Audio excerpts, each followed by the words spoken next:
I want to post videos of me cooking online. Nah, no one will like it. My friends will make fun of me.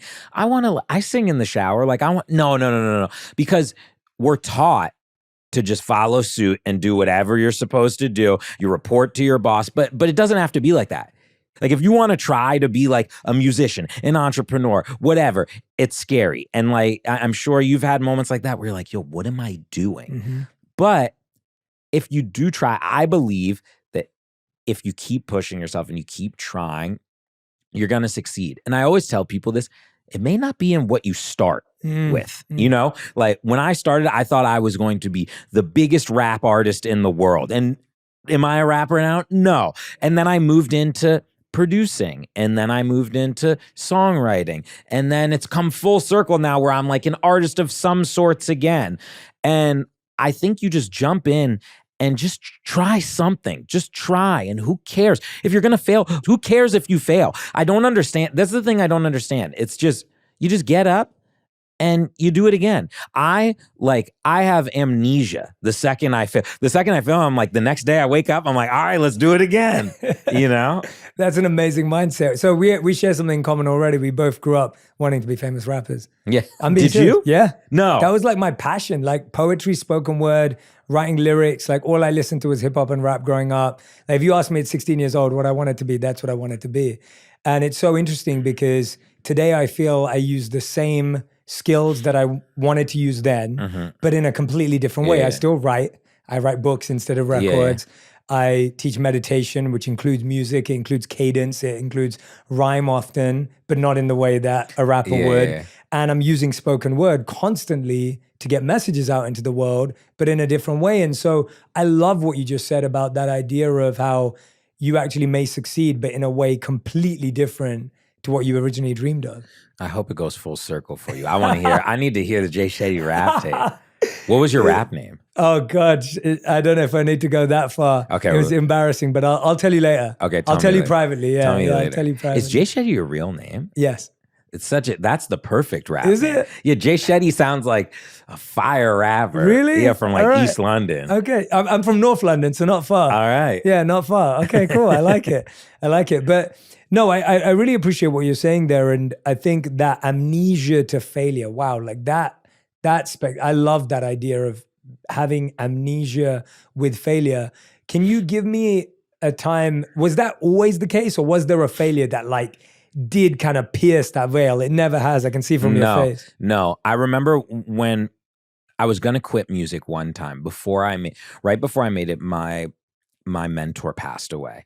He took his own life, and I was really young. It was one of my best friends, and I'm probably like 18. And I remember like sitting in my bed, and I was like crying. I like didn't understand, it was one of the first times that somebody who wasn't supposed to die died. I've had I've lost my grandmother and lost my grandfather, but it was like the first time in my life where like someone that like I really knew and really touched me, and I talked to them the day before they died. And it's like, I remember like that hitting me like so hard in a way that I didn't know was even possible. Like, I'd been sad. But I remember sitting there in bed, and I was just like, I'm just going to quit. I was like, I got to quit making music. And then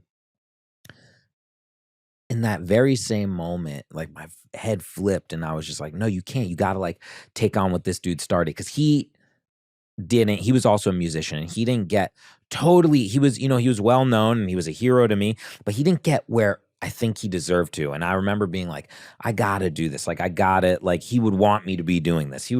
And that was like the only time where it wasn't even failure. It was like the only time where I like really questioned things. But don't get me wrong. Every time I do something good in life, I'm questioning. But it's like a different feeling. I don't know if you have this, but I'll have a number one song. It's the biggest song in the whole world. And I'll like look in the mirror and I'll be like, oh, that's the last one. Like, definitely not going to have another number one song again. Not saying I'm like scared of the failure. I'm just like, oh, that's just like the last one. That's what I did. Or something really good will happen in my life. And I'm like, oh, I'll never recreate that again. but in the same breath, I'm like, let's go. Like, I'm like, let's keep rolling, you know? And I've tried to do this thing lately, in the last like 5 or 10 years, where I really like take in my achievements. Cause for a while, I never thought of them. I would just keep going. Like when it was time, they'd be like, oh, your song's number one. I'd be like, okay, that's cool. What are we doing next week? And I figured out like, it's okay to do that. It's okay to like take a breath and be like, yo, we just did this shit. Like, this is tight. Like we did this. This is great. And yeah, I'm trying to do that more. And failure, like, no, I've never had one of those times, because whenever I do fail, I'll sit and obviously like I'll sit there and I'll be like, this didn't work how I wanted it to. But so many times have been the opposite, where I was like, this will never work. And then it's big. So it's like, I feel like it always evens out. And you only have one other choice. It's like your only choice is just to keep going. What are you supposed to do? Just be like, oh, it didn't work. No, get up and you do it again. Yeah, I've got so many questions. I want to dive into so much that you said. So rewinding with your mentor, how did you first, and I'm so sorry to hear, thank you for sharing with us, you know, such a challenging event. And I lost my mentor 4 years ago. He passed away from stage 4 brain cancer during the pandemic. So I couldn't go back to see him because I couldn't take a flight. And so I couldn't be at his funeral. So, you know, it was super rough for me. It was more recent, but how did you meet your mentor and how did you form a bond? I think a lot of successful people have mentors, they have guides, they have teachers, they have coaches.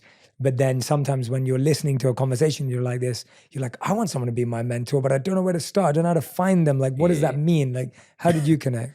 I've had so many mentors. I have mentors every day. I'm a mentor to people, but sometimes my mentees are my mentor. Like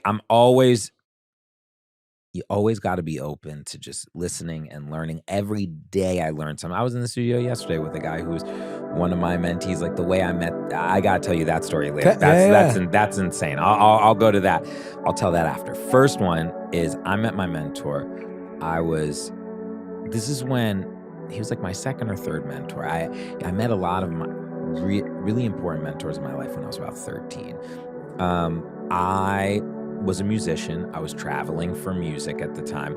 I had gotten like some buzz, and MySpace was a thing. Yeah, okay? I remember MySpace. And I had somehow created a profile where I had a bunch of followers, okay? So I don't even remember how I did it, but I was a kid. I used to do it in the library at school. And there was this guy, he was a producer. I was obsessed with him. I messaged him. The equivalent of DM today. Yeah. And I remember messaging him and I was like, I love your stuff, blah, blah, blah. And then no response. And I was like, oh, I love you, like, please, blah, blah, blah. No response. Then I saw like a few weeks later, he was advertising. He was like, I have studio time available. It's like, you know, $500 or something. And I remember just being like, okay, the only way I'm going to meet this guy is if I get the studio time. So I say, I'm interested in the studio time. He says, great, come to New York and meet me here. He had no idea where I was. I drove to New York and we drove like 4 hours to New York. I get to New York, I get in with him. The first thing I say is, I'm like, I don't really need studio time. I just want to talk to you. Please, I'll do anything. I just want to work with you. I'll do whatever you say. But then he was just like, this was insane. He said, I'm leaving this weekend. I need my studio booked the whole weekend.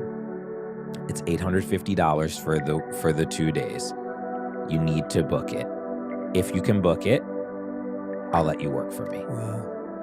I called every single person I know. I spent I had like a few $100. Then like I would like beg my friends for money. I had like knew a few rappers at the time that wanted studio time. And I like figured it out. And he was just like, he got back. I did it. Like I just did it in the nick of time. And he was just like, all right, you can work. You start next week. And I would drive up every weekend from Virginia to work with him from when I was like 16, 17. And we created this bond, and it was like he was tough on me. He was like not an easy guy. Like I remember like I walked in and I had a hard drive filled with all of my music, okay, everything I had been making. And he like took it, he listened to it, he ejected it, and then he threw it out the window. He threw my hard drive out the window, broke into a million pieces, no more hard drive. And he was like, not good enough, start again. And it was like, yeah, he was like super sensei. It was like Karate Kid. And I like hated him in the moments for it, but he taught me so many things that like I learned, and taught me things not to do as a mentor. And you know, it was a really special time. And now I just want to jump to this. Okay. Yeah, please. Yeah, go on. I love it. Let it flow. This is, I don't know, almost 10 years ago now, maybe 8 years ago. And I'm playing poker at a friend's house. And my friend puts me on her story, her Instagram story. And the next day she comes to me and she said, hey, my friend's son saw you on my story, and apparently you're like a big deal in music. And she was just like, you have to have him come work for you. And I was like, what? And she was like, yeah, you have to have him come work for you. I was like, I don't need anyone else. I already have assistants, interns. And they were like, no, you have to. And this lady is like there isn't really, you don't get to have a choice. So I was like, all right, I'll meet him.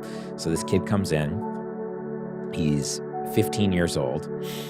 He's like everything, like he's just so excited. And he like was so sweet, and he reminded me of me when I was a kid. He was like, I'll do anything, I'll work for you, blah, blah, blah. I was like, all right, come work for me. He comes and works for me. I still like am spending a lot of time in New York at the time. And so I don't see him. He's just like building a studio for me and has never even met me besides that one day. Wow. But he does it for like a year. Then like I finally come back to LA, and I'm like, all right, you ready to come into some recording studios? And he was like, yeah, I'm so excited. So like, first week, first 3 sessions, his first session is The Weeknd, his second section is Travis Scott, and like his third session was like Maroon 5. So it's like he's getting thrown into it. So I remember we're at the first session, and I'm just like, be cool, blah, blah, blah. It's The Weeknd, and The Weeknd's in there, and we're like all in a room, and we're just like singing into microphones, like we're chilling. And he's like, I know his mind's blown. Weeknd's his favorite artist at the time. And I remember when no one's looking, he like sneaks a picture, and he accidentally has his flash on. So it goes, and it has the noise too. And so it was like, and when it did it, he went, and he threw his phone. and somehow The Weeknd didn't notice. And like, I pulled him aside after, and I'm like, dude, you can't do that, blah, blah, blah. Fast forward, he's in high school, and I say, hey, I was in the middle of making Ed Sheeran's Divide album, and I was producing the whole thing. And I was like, I need some help on the road. If I talk to your school and get you off, will you come? And he was like, yeah, of course. Took him on the road for like 2 weeks. Mine was blown. Then, he starts going to NYU Clive Davis School of Music. And I have another opportunity. I talk to his teachers. I take him on the road for like a month. We're on tour with Halsey. Then he's coming back to work for me now, okay? We've never talked about him making music at all. And we're sitting there one day. It's late at night.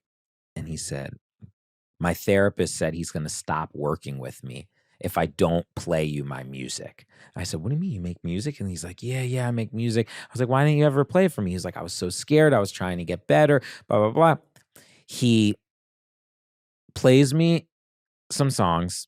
They're terrible. They're awful. But like, I can hear something in him. And I know he's so, in music, so much of it is like getting an artist to feel comfortable, getting them to believe, getting them to, so much of it is your personality. And he had that. He had the it factor. I saw when he was with like artists, he knew how to talk to them. He knew how to make them feel good, just like getting them food, everything.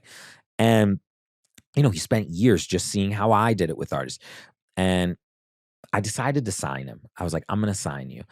And he went on this journey, and now he's one of the biggest music producers in the world. I mean, last year he won, best record at the Grammys. He's had like 5 or 10 number one records. that's And it's like, insane. this guy started, he was so humble. He was 15 years old. Now he's like probably 26, 27. And he just went on the journey. He knew when his time was, and he went in and he did it. And it was just like, I always tell people, you just got to stick through it. You got to stick around, And when I first signed him, it wasn't working for him. It took him like a few years for it really to like connect. And he's just like, it's such a fun story for me. That's a brilliant story. Yeah. And I've been fortunate enough to have that a few different times in my life with people. And it was so cool because I had that experience, and we're all, to pay it forward is just. Yeah, the intern applications to the Benny Blanco School of Music just went through the roof. Like now the amount Reed's gonna get hit up this whole week, and dude, I love that. No, it's beautiful to hear that, and also what I love about that message is when your mentor throws your hard drive outside the window, like it's so easy to be like, oh, I'm never going back. Yeah, he's crazy. Like I'm never going back. Yeah. It's like whiplash. Oh yeah, right. Like that was my life. I was cleaning toilets with a toothbrush. Like that was my real life. Yeah, that's what I was thinking of when you were describing it. I felt exactly like that. I'm thinking, but how do you show up again and recognize there's value? Because I think now we're in a place as well where it's like if something like that happened, we'd be like, oh no, get out of there. It's I know. It did change a little bit. Like you wouldn't do that. That's what I mean. You wouldn't throw someone's hard drive. No, I would never do those type of things. I'm just like not that type of person. I'm not like a yelling person. I'm not like it's just like that's not my way of communication. Like if I was like sad about something, I'd be like, man, I think it's like probably almost worse. Like I'd be like, why did you do that? You know what I mean? I go quiet. Yeah. Or I'd be like, if you're ever like in in an argument in a relationship, like I'm not a yeller. I'm like oh man, like I wish it was different. And I like can't even find the words usually at the beginning. And I think that's how I am. And I think like I really learned that you don't have to do that stuff. It worked for me. It got me to where I am, but it's like you can be really positive. You can be a good influence on someone. You don't have to you can be hard on someone. Like I'm definitely I was definitely hard on the guy I was talking about, Blake. I was tough on him, but I was never I would never be mean. I would never there's no reason to do that. And what made me keep going back, I don't know, sheer just will and drive. Like that's like, I just was like, that's what they're trying to do. They want me to quit. They want me to, and I don't know. I don't know why I do it. And I wonder, sometimes I sit in bed and I'm like, why am I still working so hard? I still work like I've never done a thing in my life. I'm still wake up every morning. I'm like, all right, I'm going to do this. Then I'm going to do this. And then I swear I'm going to get this thing. And that's why I try to do different things that I'm not necessarily great at not that I'm not great at, but that I don't have, in music, I can go in, I can work with anyone, I can do this. But making a cookbook, being in a TV show, I've never done these things. So it's very interesting to me to start at the bottom again and just try to work my way up. Yeah. It's fun. I love the climb. That's my favorite part about life. Yeah. Even everything, in a relationship, when you meet that person at the very beginning, and it's oh, I gotta make my way into their heart and they have to make their way into mine. And it's just all about, I don't know, getting there is always the best. And then when you're there, I'm just like, all right. What else can I want to get some, you know what I mean? So when you're you do the music stuff and you get there and you're I think the only thing where you get there and it just keeps getting better is in a relationship with someone. I think that's the only time you get there and you're okay, this is cool. But when every other time I'm just okay, cool. Let's go. What do you think makes relationships different that makes you feel that way as opposed to music? Or anything else, any other achievement, not music. Well, I've never been in a relationship the way that I've been in one with music because it's been a 30-year relationship. So I have no idea what happens 30 years from now in a relationship.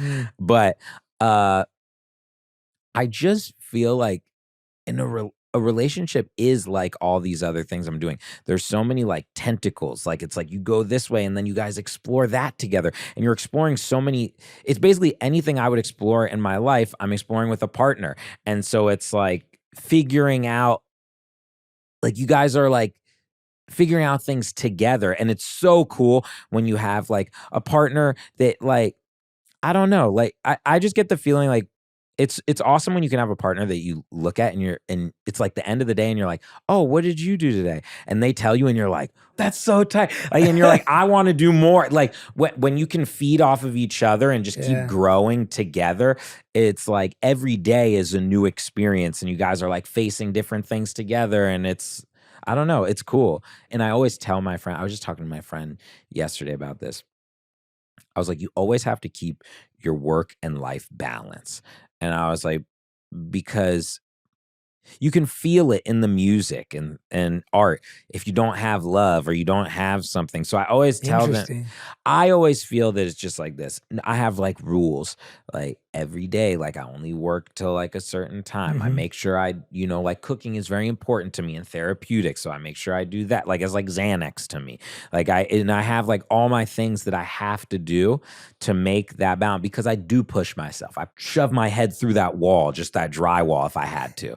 But at the same time, I try to do all the things. It's like, okay, like it's like every Sunday I see my mom no matter what, every single Sunday at the exact same time. It doesn't matter if I like stay up all night, I'll just go right into seeing her. And it's just like, we have like a ritual we do. And then I have like my ritual where I go and get my groceries at the farmer's market every weekend. And there's just all these things that help keep you on track and grounded so you can keep doing what you're doing, you know? I mean, I'm sure you have things like that for yourself. Absolutely. I mean, mine's similar. I call my mom at the same time every week because she's back in London where I was born and raised. And so I have the same time I call her on the weekend. And there's certain things that have to be done that way. And same with you. And, you know, I have a certain time as well that I switch off from work and I'm not looking at my phone. I have a time in the morning. I have like 3 hours of being awake before I'm doing any work. And I have to take that time for myself. But what's interesting about what you're saying is that there's a myth, obviously, that the broken-hearted artist can pour into the music, but you're actually saying that if you have love in your life, that can also be felt through music. Yeah, I think that at times it's good to have a broken heart, but it's also good. You know, there's a time and place for everything. What time you wake up? I wake up now at 5:30 a.m. What time did you wake up before? Usually it was like this year has been different. This year I've been really prioritizing 5:30, but up until last year it's probably like 6 to 6:30. And what time do you go to bed? I go to bed at like 9 p.m. now. Really? Yeah, I love my 8 hours of sleep. So if I get into bed at 9, I'll be out by 9:15. Okay. And then if I wake up at 5:30, I've had like 8 hours and 15 minutes of sleep. Like it's What crazy. are you doing? What are you doing in those first 3 hours? Meditating for a lot of it. So I'll wake up at 5:30. I'll be ready to sit down for meditation by like 5:45. I'll meditate for an hour and a half. And then 7:15, I'll go for a hike or go to the gym or, usually a hike or the gym from 7:15 till about 8:15, 8:30, get ready. And then 9 a.m., I'll take my first emails, meetings, all that kind of stuff. So I think you came at 10 today. So yeah. Hour and a half. 11. Hour and a half that's a good meditation. Hour and a half.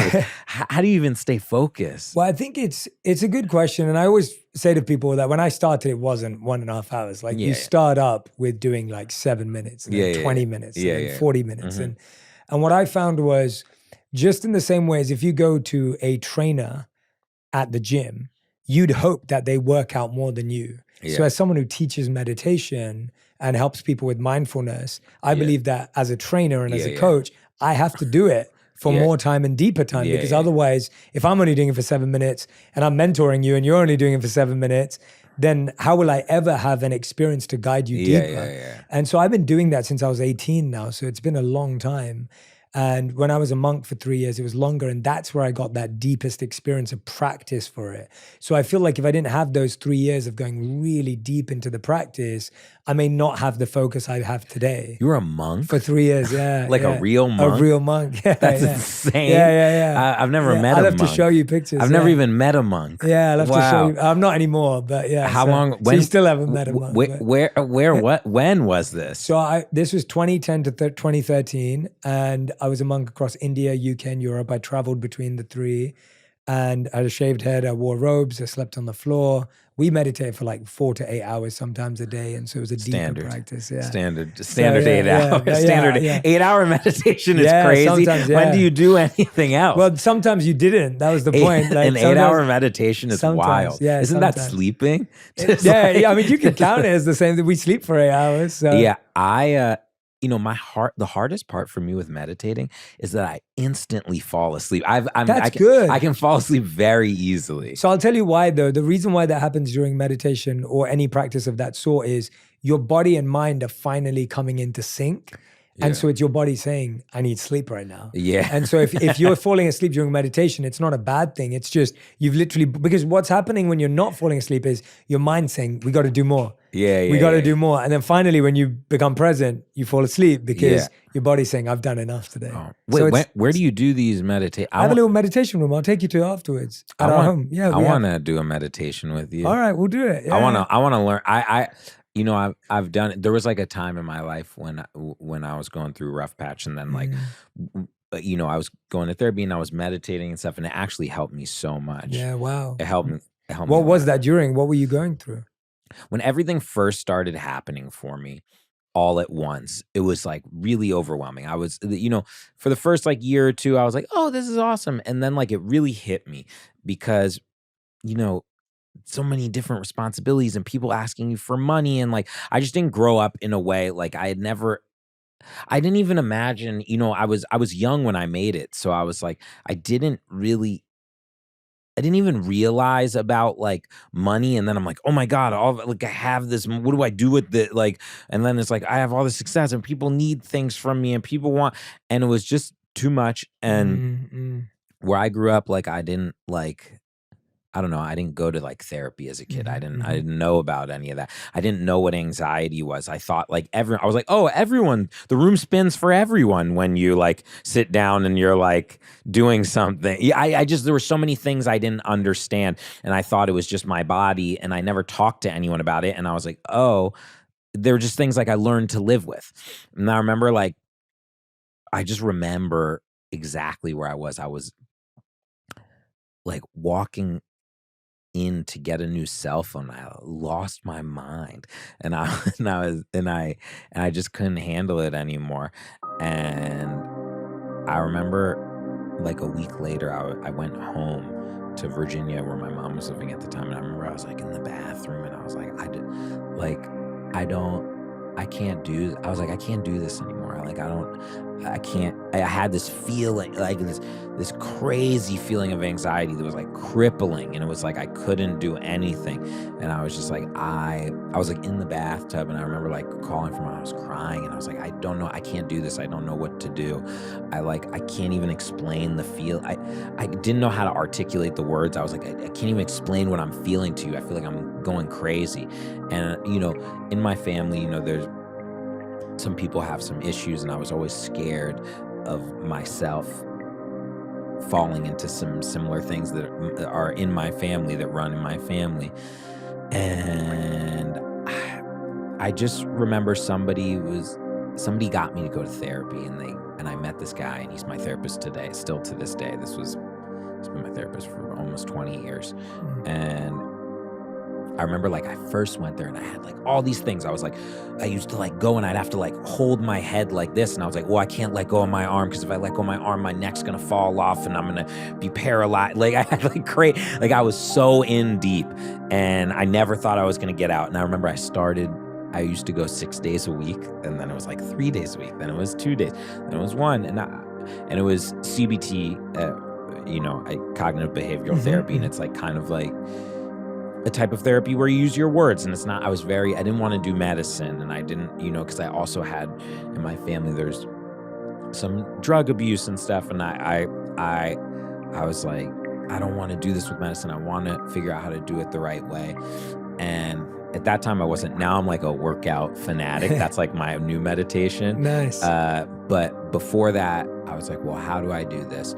And I started, my therapist recommended meditation to me, and he had this really easy way of doing it, and it was so easy, and it wasn't even like anything specific. He was like, just he would just like it was the most basic form of meditation. I would do it with either with a spoken word thing or just like he'd be like, find the most calming music you like, and he would just be like, no matter what, just every day, he was like, for 20 to 30 minutes, just sit down, put a pillow on your head, try not to be too comfy where you'll fall asleep, set a timer, and just do it. And I remember doing it, and at first it was impossible. When I was like in my shit, it was impossible. And then eventually I started like looking forward to that time every day. And it really just helped me a lot. And then like in 2018, and then I got like, it was probably like a year or so of, and this was probably 2009, maybe this was happening. And then like, then I like got back on track and everything was great. And then in 2018, I really like working out became like my new meditation. Oh, wow. Like, and it was just like I have to do it. And it was so funny because I went so many years without doing it. And I'm sure in your life you went years without doing meditation. And now, like, what happens if you randomly do you ever miss one ever? Like, just like if you're sick, I'll catch up. I won't. Yeah, I don't meditate at 5:30 every day. Like, it's not. I can't keep that up because I'm on planes. We're traveling. Like our lifestyles don't allow it, and so I will be meditating in the evening. But like, what happens? The quality. Well, I find that for me, the quality dips. So the last week was one of those weeks. I had like 3 massively late nights in a row on the weekend because of events and parties and things that I was going to. And I couldn't wake up early. And then I still had a full day of work. And then in the evening, I was catching up with it. And I found that I didn't have the time and space that I need in order to feel really aligned. And what I mean by that is I can still operate. No one else will really notice the difference, but I notice the difference where I'm like, I feel like I have less energy today. I feel like I have less clarity today. And I feel like I'm not as aligned is the best word I can think of as I like to be. And so it doesn't really affect anyone else, but it does affect me. And I know what level I can raise to, which is what you're probably saying when you're working out. Like when you miss a day of working out, how do you feel now? I you know, I thought of something when you were saying. Yeah, please. So you're seen as like, you know, this guy who's like mindfulness, health, this like isn't it, aren't you sometimes, do you feel like I have to be so perfect all the time? You know, it's so interesting you say that, Benny. I used to think that when I started out that's what I had to be. And then I've let go of that pressure personally.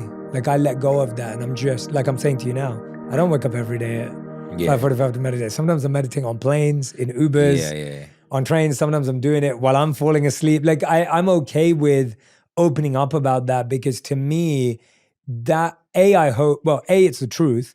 B, I hope that actually helps people realize that they don't have to have the perfect regime every single day. Because I used to think that, and all I did was put more pressure on myself. Like I'd stress myself out. So I'm more comfortable today saying, I believe in meditation. I value mindfulness. I value all these things, but it doesn't look perfect in my life. And it won't in yours either. And it doesn't in anyone's. Whoever's life we think it looks perfect in is a myth. Yeah, sometimes you get upset. Like if you get, like you're like a guy who's like not allowed to get upset. Like something happens. Like you know, I find that sometimes. What do you know, Benny? What are you trying to say? Yeah, exactly. No, I find sometimes in work, like, you know, when you get to the top of like your field, people are only expecting like a perfect like if you're like, say you're like LeBron James, like if you score like 20 instead of like 40 in the game, they're like, oh, what's happening to LeBron, you know? And it's this like, it's this pressure that I know exists for people, and I just wanted to know. I definitely have felt that pressure, and I think I've removed it from myself. And that's what I realized, that ultimately it was a pressure I was putting on myself. It wasn't actually from anyone else. It was me thinking, whereas if I was just honest and transparent and authentic with people, then all of a sudden the pressure's off. And I can also be a human because I am one. And I think there's so much more of a joy in embracing our imperfections and flaws and recognizing that. It's even with coaching people, by the way, and I'm sure you feel this with music. Like when you working with a artist to produce their album is like what I do with coaching clients. So coaching clients come to me and say, hey, can we solve this problem? Whatever else it may be. Someone's coming to you saying, hey, Benny, can you make this album with me? And before I used to think, God, if I don't say something profound in the first hour of meeting someone, then they're not going to think I'm worthy or valuable. Yeah. And I started to realize, I was like, that blocked me from saying something worthy. Yeah. It didn't allow me to be a channel or a vessel. Yeah. I was now forcing some manufactured version. Yeah. And even if I did, now I was just setting myself up for more pressure every time we met, rather than just having a flowing exchange with someone. How do you feel like when an artist comes and says, hey, Benny, I want you to produce my whole album?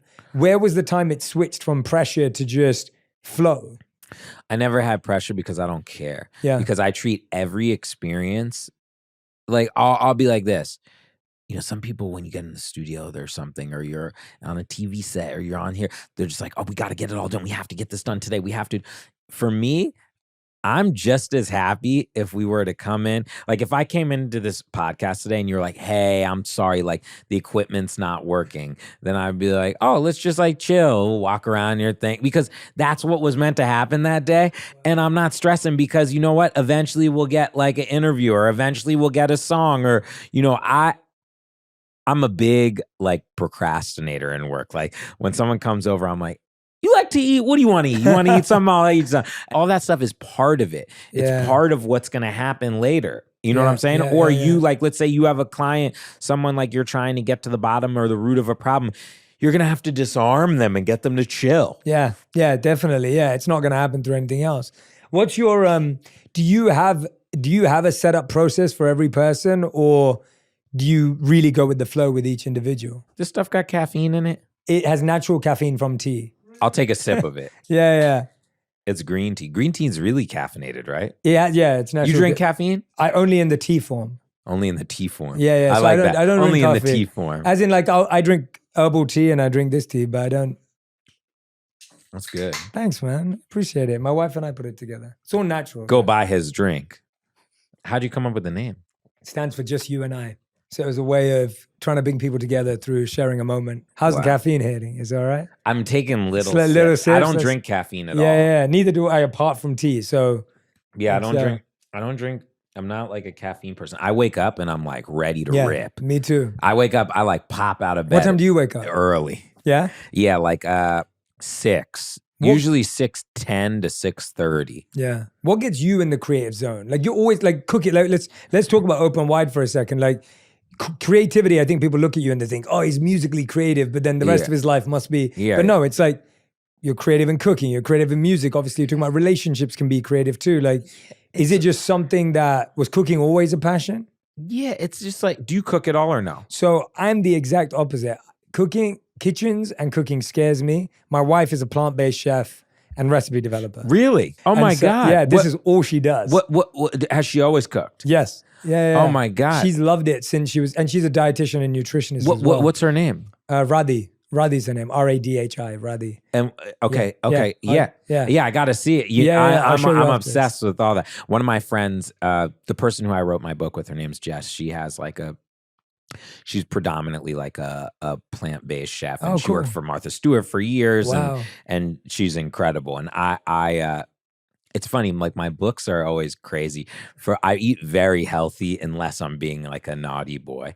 What's naughty? How bad's naughty? Oh, naughty is like you wake up and there's crumbs and glaze all over you. You don't even know what it is. But mostly I'm like during the week, you know, because I lost a lot of weight. I lost like 50 pounds. Wow. Consciously? Yes. Yeah. Now, you know, honestly, at the beginning, I was going into a weight loss challenge because my brother had gained a bunch of weight. And then when I went and we like did the DEXA scan thing, I was 33% body fat. And I was like, well, am I fat? And I just didn't even know that I was being unhealthy. And then like, that's when I started working out and I got obsessed with it. And it was like, I wasn't necessarily trying to lose weight, but then like once I did, I was like, whoa, this is cool.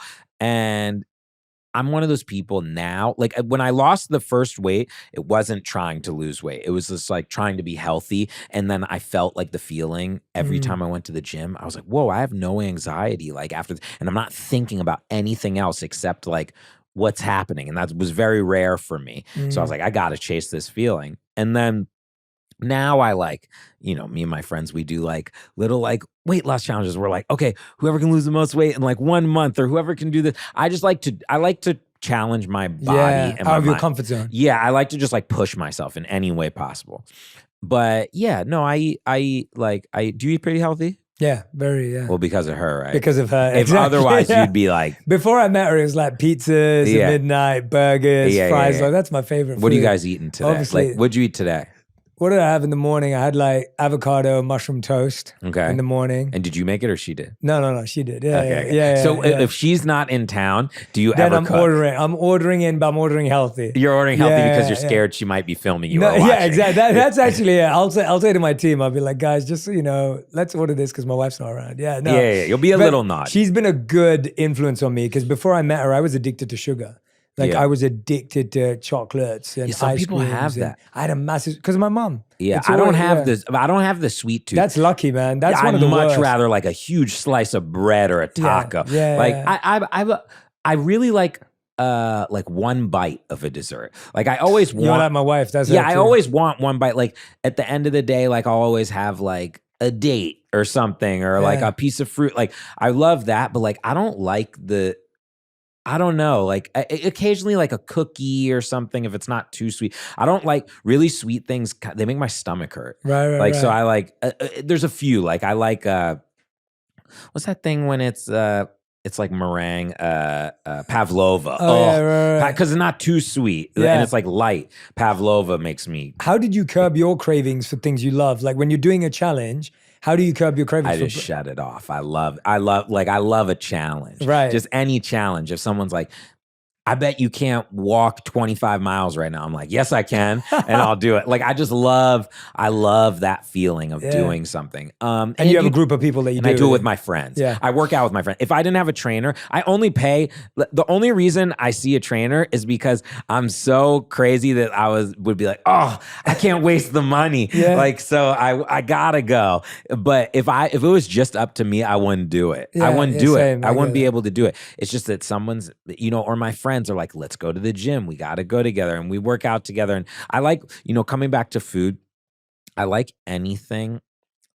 I love community. I love hosting. Mhm, I love same. like, there's nothing better to me than like creating like an experience for people. I don't care what the medium is, like creating some experience where like when someone leaves, they're just like, whoa. Yeah. And they're telling all their friends. And Yeah. like, for me, Same. it's just like this is like, looking to give someone an orgasm face at all Yeah. times, like every moment, like it, because that's what it is. It's when someone tastes your food, they just like open their mouth and they put it in. You just want them to be like, like you just want that feeling that when someone plays a song, you want them to be like, oh my God, that thing is crazy. Like after you like.